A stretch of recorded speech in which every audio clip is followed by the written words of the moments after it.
You'll never hit a bigger home run in your life.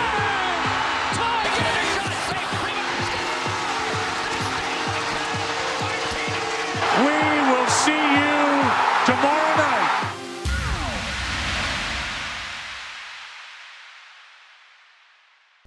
What is up, guys? I am back after a couple of days in Quebec City. It was a great time, but now I'm back, and let's get back into some videos.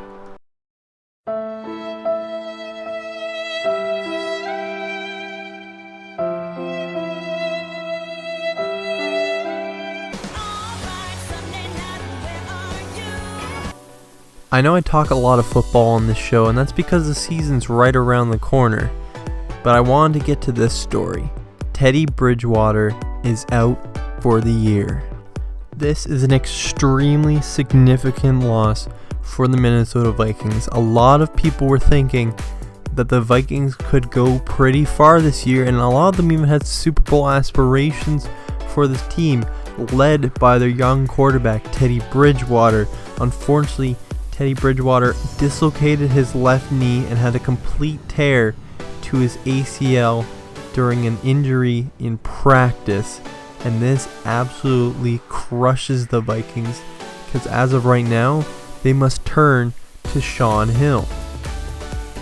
There are some options that the Vikings can go with if they feel like Shaun Hill is not the guy that they want to lead that offense. If they wanted to, they could go for another guy who's been in the news lately, Colin Kaepernick. He's a guy who might have his best football behind him, but he might be the most talented quarterback that is available in terms of trade or free agency. A couple of other guys that they could be looking towards that they've been rumored to be looking at are guys like Josh McCown, Geno Smith, Mark Sanchez, and Mike Glennon. All those guys obviously not big name quarterbacks, but guys that certainly have better potential than Shaun Hill and could make more of an impact, possibly pushing them into a playoff push. And probably not the Super Bowl now that Teddy Bridgewater is gone, but they could still make a bit of a run. Personally, if I had to choose one of the quarterbacks, I would go for Colin Kaepernick. I feel like he's just, of all those names I just mentioned, I feel like he's the most talented. I feel like he could adapt well to that Vikings offense.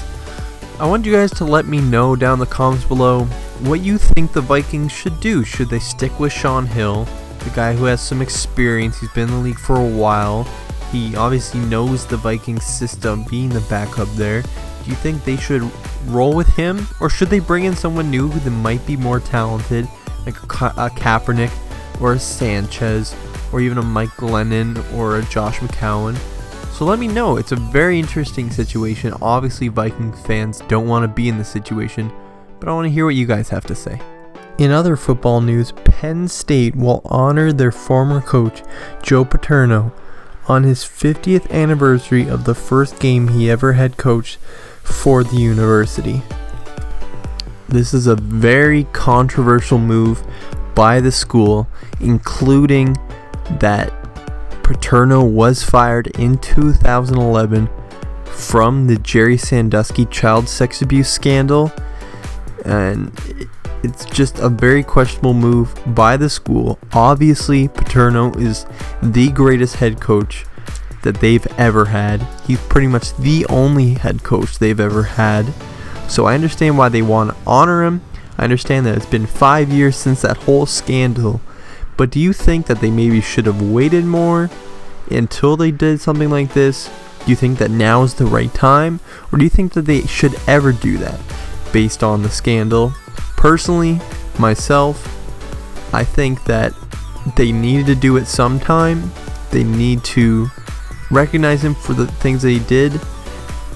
But I don't know if they should have done it this early. I just feel like it was a bad time to do it.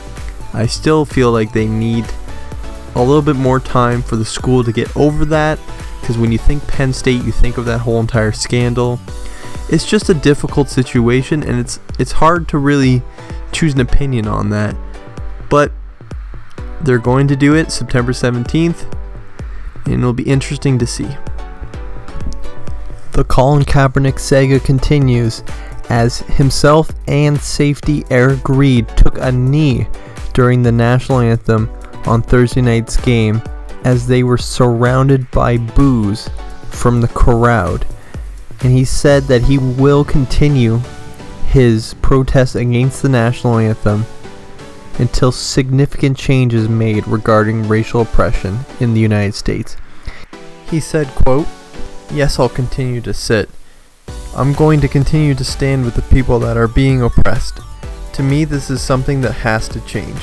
When there's significant change, and I feel like that flag represents what it's supposed to represent, this country is representing people the way it's supposed to, I'll stand."